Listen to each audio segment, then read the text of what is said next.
Well, forget writing your ex's name on some paper and then burning it. Some people are now turning their relationships into target practice and firing an arrow straight through it. It's called mindful archery, combining meditation and breath work with the sport to help participants release stress and embrace change. Led by spiritual counsellor and archery instructor Angie Fidel, the workshops transform the traditionally male-dominated sport into a space to build strength, calm the mind and learn to trust the body. Hiya, Angie, out of Portland, Oregon. Nice to see you.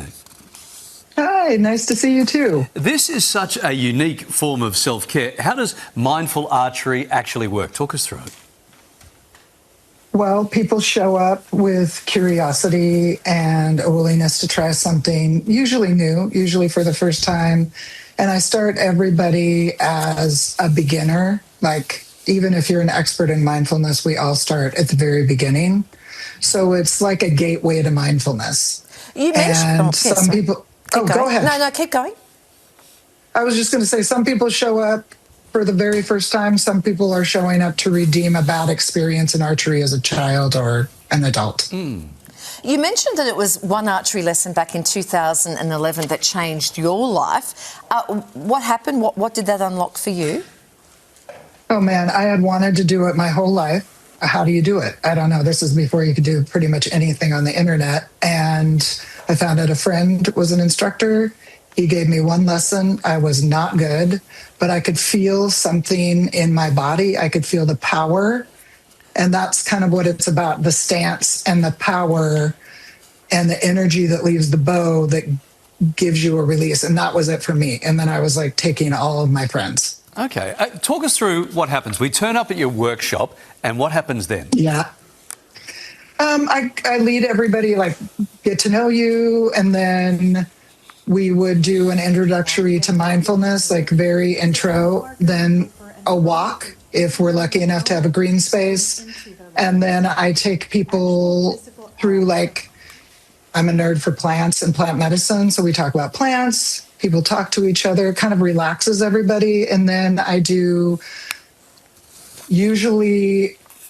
I encourage people to put things on their target that is really going to help them feel better in their body. So that could be something that they want to annihilate, something they want to let go of, something they want to bring in, or all of the above.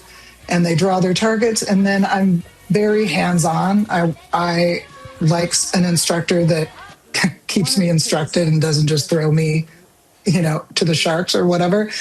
And so I teach intuitive shooting, which is getting the stance, getting the breath, and then the release. And then I just stay with you the whole time. Like, oh my gosh, that was amazing. And then afterwards we do, this is where you can get equipment. This is how you can continue to do it in your own area. You've seen people take aim at their exes, ex-girlfriends, ex-boyfriends, at politicians. What's the most unexpected target that anyone has ever created? I had a person come, and this is through something I do on the side through Airbnb, and the person had a very traumatic experience at work with a client, and it was really scary for them, and they drew the client on their target and how it was for them in their body, and then they annihilated it, and then they switched with their partner because it was also affecting their partner what happened to them, and then they annihilated it. And just having somebody trust me that doesn't know me to put that kind of information out into the world and then let me see it and hold space with them is huge. Where does the emotional release actually come from, do you think? Is it hitting the target or the physical process of drawing back and the whole breathing, letting go and focusing on that image? I think it's all of them. Like, it can be one, it feels amazing to hit your target, and that can be it. But it also can just be the energy leaving the bow. When the arrow flies through the air, there's a physical thing that happens because a string, is shooting that arrow into the air. There's also standing in a power stance. So it's all of them, and then it might be just one of them. So nobody's leaving without having some kind of physical release. What's the workshop that you've got that's called Man-Free Mindful Archery? What's that? That is specifically for creating a space for people that either are women or non-binary folks that usually have to share every space with men. It's kind of a place where they don't have to share with men. They can be free to fully be themselves. I have lots of workshops for men.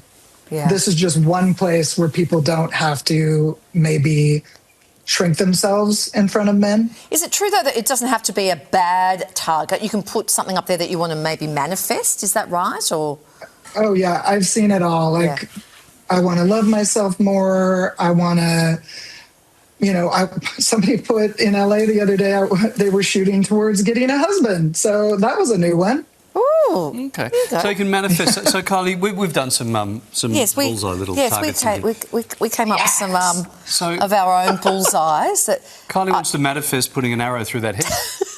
well, no, maybe it's I want to maybe it's not a bad thing. Well, I know you've got mine there. Yes, because I want to empower you. I want to give you my power. Right. Okay. I want to give you my power. Okay. Maybe we should swap and then try and sort of what could you suggest for us, Angie?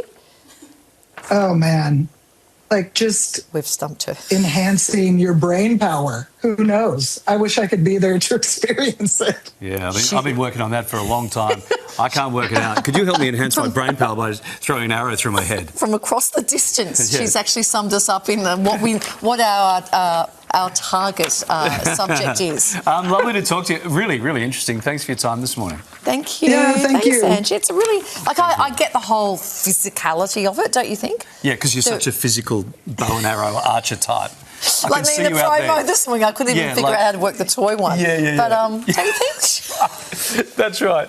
But no, I get it. Like We had a deep toy breathing. one. Okay, this is important. We had a toy one for the Sunrise promo this morning. All Kylie had to do was draw the arrow across the bow, and she's like, "What do you do with this stick? Where does the string go?" No, in fairness to me, you were going to do it, and then at literally with 1 second till we were live on air.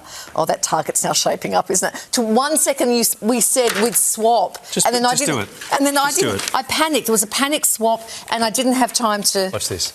Which end goes here? No, like this, and then it was like this. No, don't do that. Yeah, That's no, not it's right. like this. It is No, like yes, it is. It is. No. Like this. You're missing a hole. Where's the hole? You've got to go put the stick in the hole. Oh, sorry. Just play amongst yourselves. There we go. That's right. Yeah. Oh, you're like Angie. You're a really good instructor. Can I just say, meanwhile, the elk has got away. You watch. I'm going to aim for Larry, right? What camera's that? Can we go? Yeah, go on, you got There's it, you Larry got it. in my sights. Yeah, you got it. No, I've got to relax. Did you spit on the suction? Yeah, no. Oh, no. Oh, but it's only paper. It won't work. I've got, like Gina Davis, Best the to lick the famous suction actress. thing. Okay, ready? Yeah. Oh, it was nice action, though. If only I had a bigger head, you wouldn't have missed that. Anyway, Is that even good possible? one. Yeah, I thought that was good. Yeah, good. Yeah, excellent.